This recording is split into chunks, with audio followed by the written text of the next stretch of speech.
Hi, I am Limbadri, Assistant Professor in MLR Institute of Technology. In this video, I am going to present how to represent crystallographic directions. Let us start now.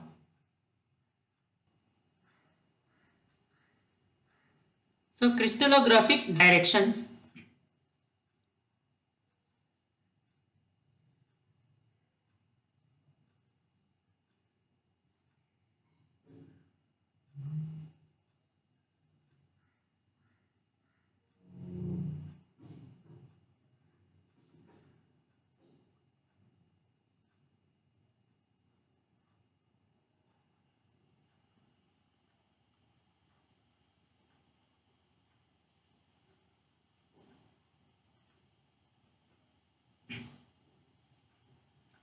Crystallographic directions are represented by square bracket, like this square bracket.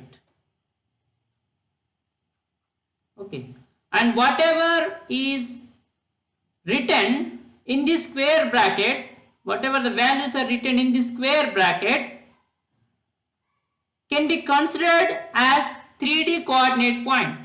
Okay, can be considered as 3D coordinate points.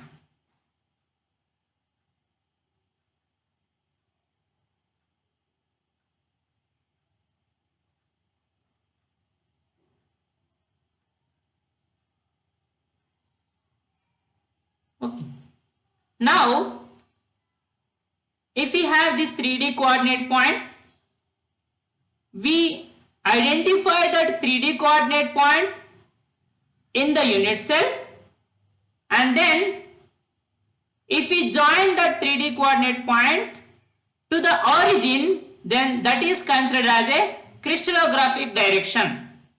Let us see with some example.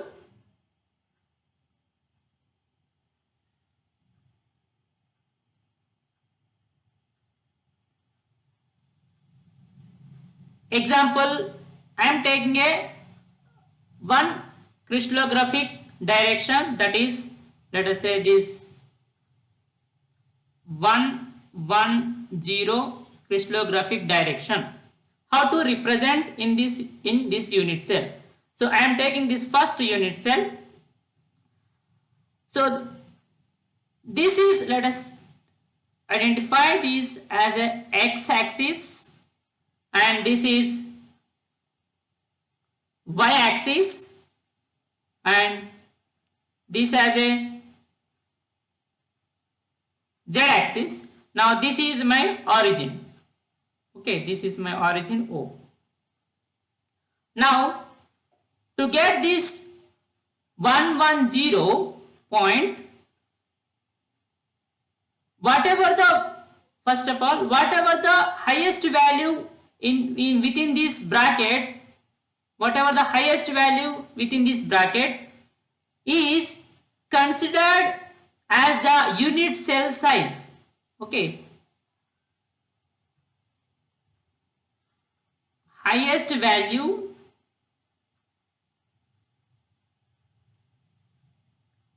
can be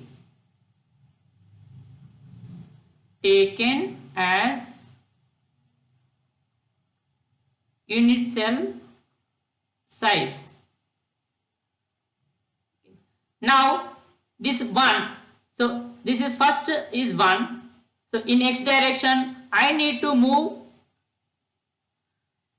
1 unit, means I have moved to 1 unit. Then in the y direction I need to move 1 unit, this 1 unit. So in y direction I have moved here up to 1 unit. Okay, now in z direction 0. Okay, therefore I have identified this 110 point here. This is the 110 point. Now if I join this point with the origin, that is my 110 direction. Okay, if I join that with origin, that is my 110 direction. Okay, this is This is the 110 crystallographic direction. Okay. Similarly, we can take some another example. Let us say direction 0, 1, 1. How to draw this direction? So I need to move 0 length or 0 unit length in x direction, and in y direction 1 unit length, means from here to this, and then in z direction 1 unit. So 1 unit from here, 1 unit. Then after identifying this point is 0, 1, 1 point, and join this point with the origin. Okay, join this point with origin.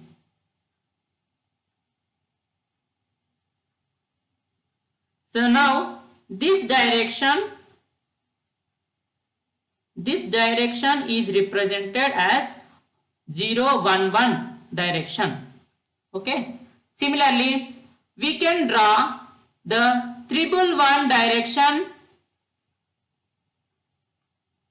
like this by joining from origin to the identified point 111 direction.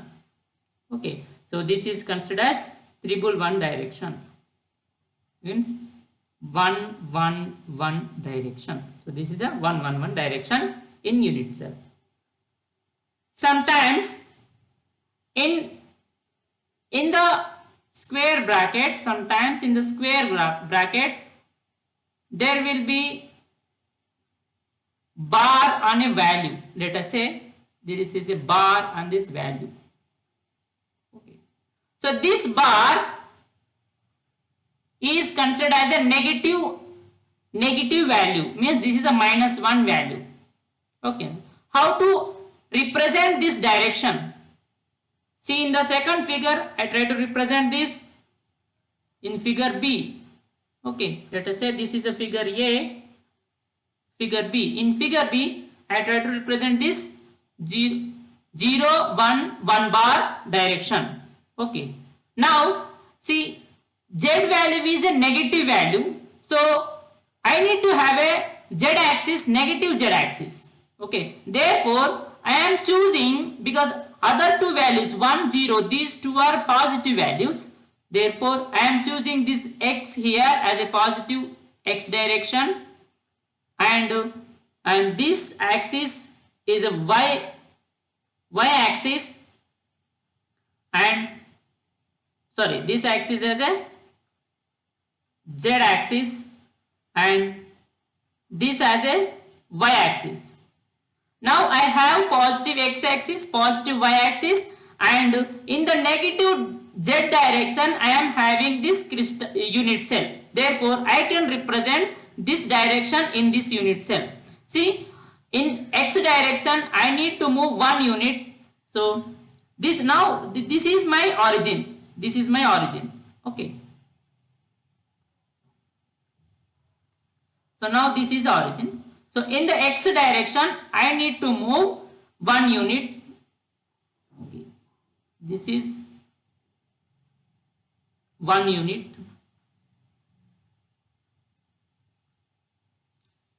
In y direction, I need to move 0 unit, means I need not to move.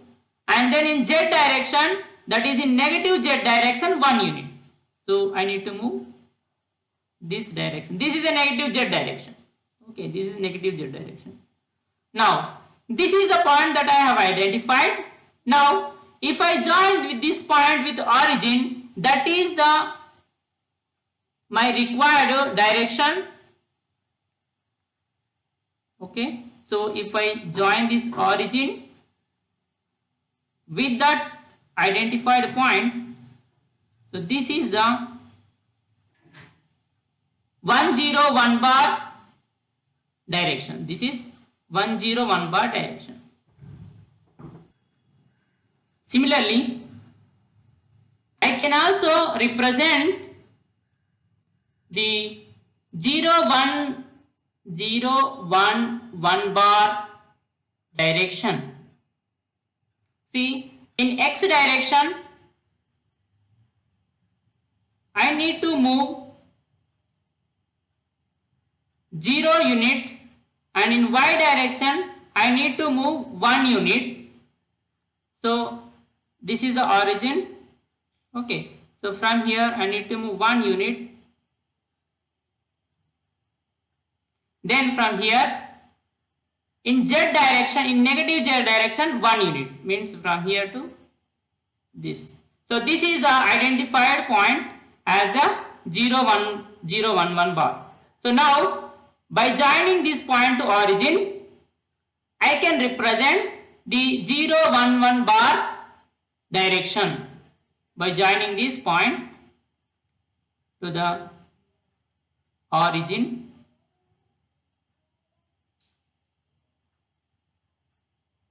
This is 0, 1, 0, 1, 1 bar direction. Now sometimes we will find this kind of representation as 1, 0, 2. Means this number 2 is a highest value. So the unit size we can take it as a 2. Okay. Now I will try to represent this 102 direction, 102 crystallographic direction in this C diagram, the C unit cell. So let us say this is a y-axis and this is x-axis, because all are positive. So I can take this as a z, because I can take this as a origin. So this is origin. All are positive values 1, 0, 2.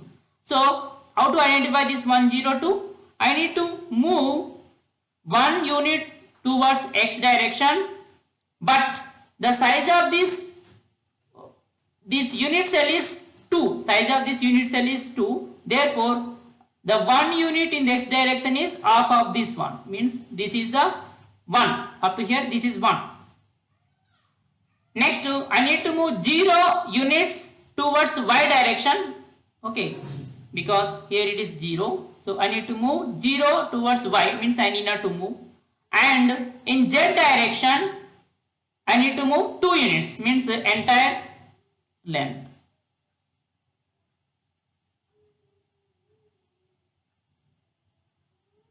So this is the point that I have identified as a 102. Now by joining this point to the origin,